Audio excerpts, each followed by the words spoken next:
कोल India और CCL CMD के आदेश को ठेंगा।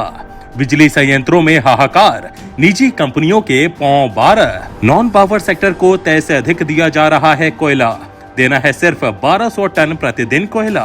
बीएंडके दे रहा है 10,000 टन।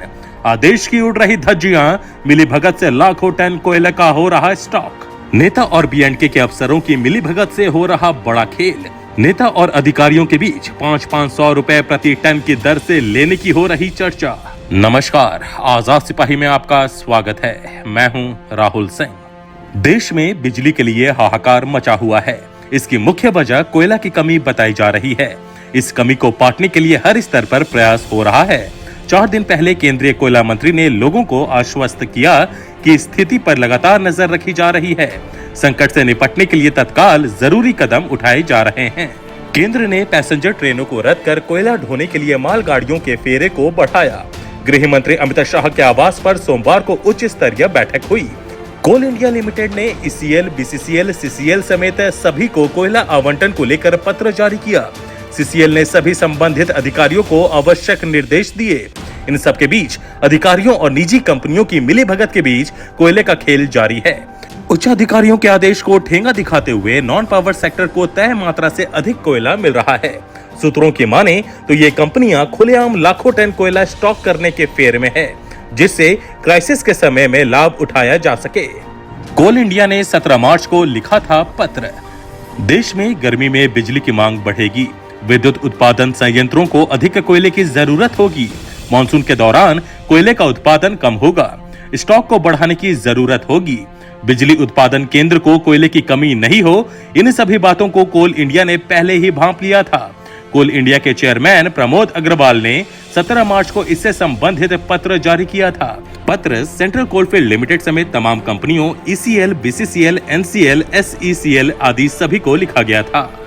कोल इंडिया के पत्र में क्या था? कोल इंडिया ने पत्र में नॉन पावर सेक्टर को कितना कोयला मुहैया कराना है, यह निर्देश दिया था।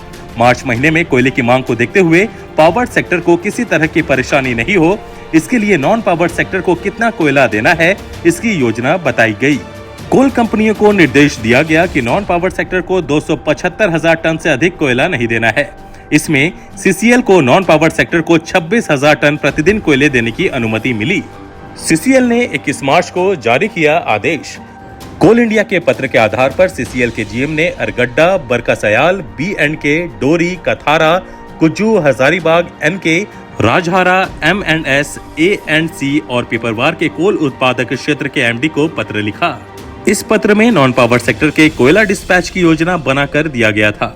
इस पत्र में झारखंड के 12 कोल उत्पाद केंद्रों को मात्र 25,000 टन प्रतिदिन कोयला नॉन पावर सेक्टर को देने का निर्देश दिया गया। पत्र में यह भी कहा गया है कि यह तत्काल प्रभाव से लागू होगा। साथ ही 15 दिनों बाद विद्युत उत्पादन केंद्रों की स्टॉक की स्थिति की समीक्षा की जाएगी। इसके बाद आगे कोई निर्णय लिया जाएगा। साथ ही पत्र में यह भी लिखा है कि विद्युत उत्पादन केंद्रों को अधिक से अधिक कोयला मुहैया कराना है। इसके बाद ही नॉन पावर सेक्टर को कोयला मुहैया कराया जाएगा। 10 से 12 कंपनियां कर रही खेल। कोल इंडिया और सीसीएल के पत्र से सिर्फ 2 दिन पहले 15 मार्च को नॉन पावर सेक्टर की कंपनियों को कोयला देने के टेंडर को फाइनल किया गया। ऐसे तो इनमें 174 कंपनियों के नाम हैं, लेकिन इनमें बड़ी मात्रा में कोयला लेने वाली 14-15 कंपनियां हैं, जिनमें Mahalakshmi Traders, Sandoz Impex, Gudwari Commodities, Chandra Prabhu International, Bhagwati Enterprises, Shri Ganesh Enterprises, SG Projects, Nisha Food Products, RS Fuel, Vinayak Support Service, Divya Contacts and Construction, Ganpati Trading, Global Script आदि शामिल हैं। इन कंपनियों को लगभग 3 लाख एमटी कोयला मुहैया कराना है। अब शुरू हो गया खेल। सूत्रों की माने तो एक और देश में कोयले की वजह से बिजली संकट उत्पन्न हो गया है। उसे देखते हुए कोल इंडिया ने साफ आदेश दिया है कि पावर सेक्टर को प्राथमिकता दी जाए। नॉन पावर सेक्टर के कोयला आवंटन को जरूरत के अनुसार रोक दिया जाए। लेकिन दूसरी ओर अधिकारियों और नॉन पावर सेक्टर की कंपनियों की मिलीभगत से खेल शुरू हो गया है। नॉन पावर प्लांट के लिए कोयले का ऑक्शन 16 मार्च को हुआ। उसके बाद सीसीएल की ओर से पत्र 21 मार्च को जारी हुआ। इसका फायदा उठाकर अब अधिकारियों और नॉन पावर कंपनियों के बीच खेल चल रहा है। अवैध कमाई हो रही है, बड़ी रकम की बंदरबाट हो रही है। सूत्रों का कहना है कि खासकर बोकारो और आसपास में यह खेल कुछ ज्यादा ही हो रहा है। एक नेता और B&K अधिकारियों की मिलीभगत से ये खेल हो रहा है। यहाँ से 1200 टन प्रतिदिन कोयला नॉन पावर सेक्टर को देना है, जबकि 10,000 टन से अधिक मुहैया कराया जा रहा है। इसी तरह से अन्य कोल क्षेत्रों का हाल है। सूत्रों का दावा है कि ये कंपनियां कोयला स्टॉक कर रही है, जिसे आराम से देखा जा सकता है। थोड़ी सी जांच और निगरानी से ही सारे खेल का खुलासा सामने आ जाएगा। अगर यह नहीं रुका तो कोयला संकट से निपटना आसान नहीं होगा। पावर प्लांट के पास क्षमता से सिर्फ 25% कोयला। ऊर्जा मंत्रालय के मुताबिक देश के 18 पिठेट प्लांट यानी ऐसे बिजली घर जो कोयला खदानों के मुहाने पर ही हैं, उनमें तय मानक का 78% कोयला है, जबकि दूर दराज के 147 बिजली घर में मानक का औसतन 25% कोयला उपलब्ध है।